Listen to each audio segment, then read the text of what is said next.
자, 오늘은 수소 경제에 대해서 말씀을 드리겠습니다.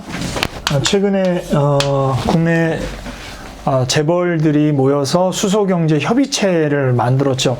재벌들이 이런 협의체를 만드는 것은 굉장히 보기 드문 현상인데, 그만큼 수소를 에너지원으로 하는 경제가 앞으로 규모가 엄청나게 커질 것이다 라는 거에 이제 동의를 한 재벌 총수들끼리 모여서 협의체를 구성했습니다. 뭔가 이제 MOU를 맺은 것처럼 서로 협조를 하자, 이런 뜻이죠. 그러면 이 수소경제라는 게 앞으로의 큰 트렌드가 될 건데, 도대체 이 수소경제가 어떤 내용인지, 무엇을 기반으로 만들어지는 건지를 좀 알아야 되겠다라는 생각에서 말씀을 드리려고 합니다.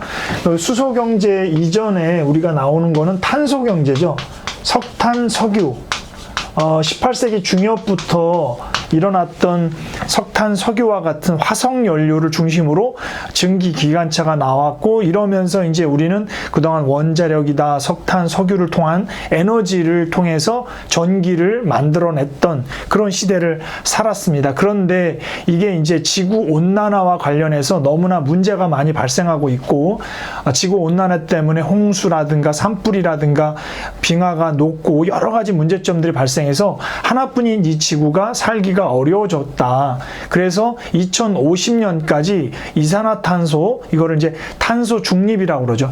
탄소 중립, 탄소가 배출되는 만큼 그거를 없앨 수 있는 탄소 중립의 시대를 열어야 된다라는 게 이제 각국에서 이 컨센서스가 통했고, 이를 통해서 탄소 중립을 하기 위해서는 화석 연료를 그만 쓰고 친환경 에너지를 써야 되는데, 그 중에 하나가 수소였다라는 거죠. 그래서 이 탄소 경제에서 수소 경제로 가는데, 정확히 얘기하면 수소라기보다는 이제 친환경 에너지인 거죠.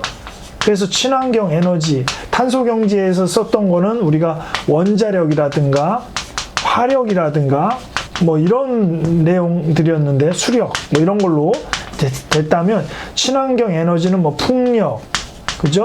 태양열 이런 걸로 하는 방법이 있고, 또 하나가 이제 친환경에는 수소가 있는 거죠.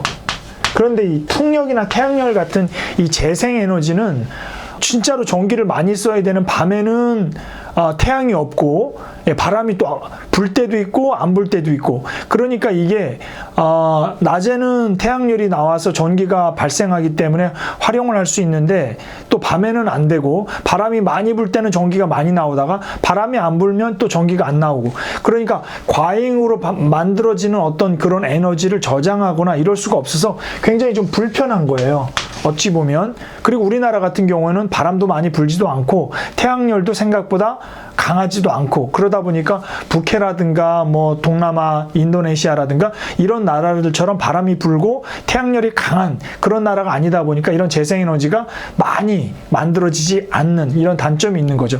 그에 비해서 이제 수소라는 거는 전 우주의 75%가 수소라고 그러죠. 그래서 이 수소를 활용하면 엄청난 에너지를 만들어낼 수가 있는데, 이 단점은 뭐냐면, 수소가 분명히 있긴 있는데 항상 얘네들은 다른 원자나 분자하고 합쳐서 수소가 들어가 있는 거예요. 수소 자체로 있는 것이 아니라, 수소가 가지고 있는 한계는 뭐냐면, 수소를 뽑아내기 위해서 에너지가 또 들어간다.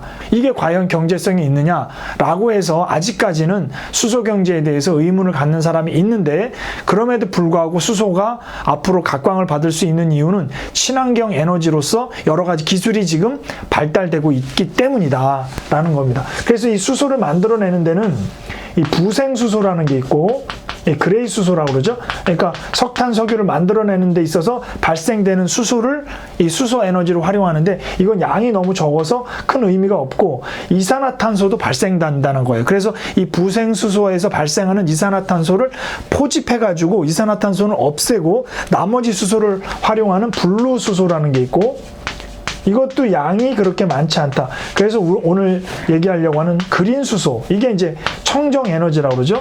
보통 그래서 우리가 타고 다니는 뭐 버스에도 뭐 수소 버스, 수소 택시 뭐 이렇게 붙어 있는 데 이용하는 게 바로 그린 수소인데, 이 그린 수소가 바로 아까 말씀드린 이 태양열이나 풍력을 통한 재생 에너지, 그러니까 탄소를 활용한, 화석 연료를 이용한 전기 에너지를 쓰지 않고 남는 재생 에너지를 물에다가 집어넣어서 이게 연료전지를 통하면 연료전지가 이 물에다가 재생에너지를 넣으면 여기서 전기와 물이 나오게 되는 거죠.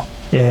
그래서 이 전기를 활용해 가지고 이제 여러 가지 뭐 발전에도 쓰고 그 다음에 가정용에도 쓰고 이제 운송에도 쓰는 거예요. 그래서 운송에 쓰는 게 요즘에 뭐 투싼이나 넥소 이런 수소차가 있죠. 수소차는 우리나라 그 현대 자동차가 세계적인 탑으로 많이 판매하고 있고, 그다음에 수소차도 있고 수소 드론도 있고, 앞으로 이제 발전용도 있고 가전용으로도 발전을 할 것이다.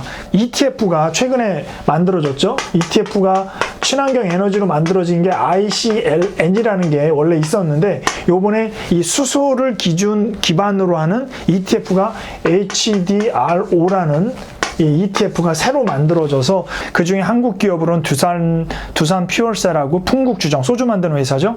풍국주정이 들어가 있다. 그래서 ETF 시장에 들어갔다는 얘기는 그만큼 수소경제 자체가 생태계를 만들어내고 있기 때문에 앞으로 이 수소를 기반으로 하는 에너지가 석탄, 석유에서 완전히 수소로 바뀔 거기 때문에 우리가 쓰는 모든 전기 에너지가 수소로 이루어진다면 수소가 어떤 상황에 있을 건지를 좀 알아두면 좋을 것 같아서 오늘 준비를 했습니다. 오늘은 여기까지 할게요.